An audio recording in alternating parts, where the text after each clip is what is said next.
Welcome to Sony Subbu vlogs. ఇవైతే నోట్లో పెడితే కరిగిపోయే అంత టేస్టీగా ఉండే రవ్వ లడ్డు అనమాట. బేసిక్గా రవ్వ లడ్డూలో కొంతమంది పాలేసి చేస్తారు, బట్ నేనైతే అసలు పాలే యూజ్ చేయలేదండి. కొబ్బరికూరు, పంచదార, ఇలాచీ పౌడర్, ఇంకా గోధుమ రవ్వ, నెయ్యి, ఇవి మాత్రమే యూజ్ చేసి అయితే నేను రవ్వ లడ్డు చేశాను అనమాట. మీకు నచ్చితే డ్రై ఫ్రూట్స్ ఏవైనా వేసుకోవచ్చు, వేసుకోకపోయినా ప్రాబ్లం లేదు, ఉంటే మాత్రం కంపల్సరీగా వేసుకోండి. సో ఎలా చేయాలో చూసేసుకుందాం. ఫస్ట్ నేను ఒక కప్ అయితే గోధుమ రవ్వ తీసుకున్నాను. దాంట్లో హాఫ్ కప్ కొబ్బరికూర అయితే వేసి ఒక 2 hours పాటు పక్కన పెట్టేయాలండి. అంటే కొబ్బరిలోనే ఉన్న వాటర్ అంతా గోధుమ రవ్వ పీల్చుకుంటుంది. సో అలా కంపల్సరీగా 2 hours అయితే పక్కన పెట్టేసి ఇప్పుడు ఒక దల్సర్ బాండి పెట్టుకొని దాంట్లో ఒక 100 grams ఆఫ్ నెయ్యి పోసుకొని దాంట్లో కొంచెం జీడిపప్పు, కిస్మిస్ అయితే నేను చూపించిన విధంగా గోల్డెన్ బ్రౌన్ వచ్చేంత వరకు ఫ్రై చేసుకొని పక్కన తీసుకోండి. అదే నెయ్యిలో మనం ఏదైతే 2 hours ముందు నానబెట్టుకొని పెట్టుకున్నామో గోధుమ రవ్వ, కొబ్బరికూరను అయితే సిమ్లోనే ఒక 20 minutes ఫ్రై చేసుకోవాలండి. అస్సలు హైలో పెట్టొద్దు, సిమ్లోనే మొత్తం మనకు అసలు పచ్చి స్మెల్ రాకుండా ఫ్రై చేసుకోవాలన్నమాట. హైలో పెట్టేసి ఫ్రై చేసేస్తే గోధుమ రవ్వ అనేది మాడిపోతుంది. సో చూసుకొని జాగ్రత్తగా బాగా పచ్చి స్మెల్ పోయి గోధుమ రవ్వ అనేది పొడి పొడిగా తయారయ్యి మంచి స్మెల్ రావాలన్నమాట. అలా వేపుకోవాలి.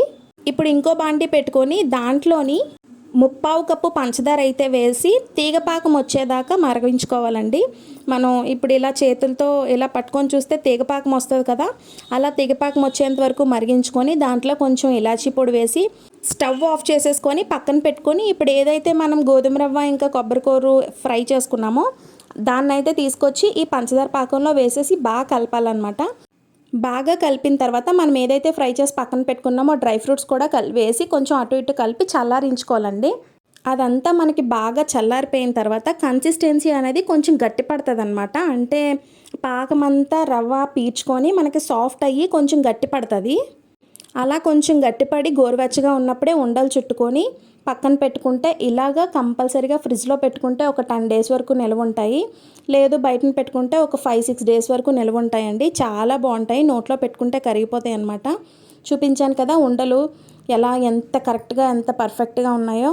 మనకి నార్మల్గా పాలతో చేసి అంటే ఫ్రై చేసి నార్మల్గా పాలతో కలిపేస్తారు, అప్పుడు కొంచెం గట్టిదనం వచ్చేస్తుంది రవ్వ లడ్డు. ఇలా మీరు కూడా ట్రై చేసి చూడండి, చాలా బాగుంటుంది. ట్రై చేసి కామెంట్ సెక్షన్లో కామెంట్ చేయండి ఎలా వచ్చాయి అనేది నాకు చెప్పండి. ఇంకా వీడియోని చూస్తూ లైక్ చేయకపోతే please do like, share and subscribe. ఇంకా నా వీడియోస్కి ఎవరైతే సపోర్ట్ చేస్తున్నారో వాళ్ళందరికీ చాలా చాలా థ్యాంక్స్ అండి. నార్మల్గా అయితే మా పిల్లలు అసలు రవ్వ లడ్డుయే తినరండి, కానీ నేను చేశాను కదా చాలా టేస్టీగా. అంటే నేను ఒకరిని ఫాలో అయ్యి చేశాను అనమాట, చాలా బాగా వచ్చాయి. చూసారు కదండి, నా రవ్వ లడ్డు అయితే ప్రిపేర్ అయిపోయింది. ఎలా ఉందో కామెంట్ సెక్షన్లో కామెంట్ చేయండి. Bye bye.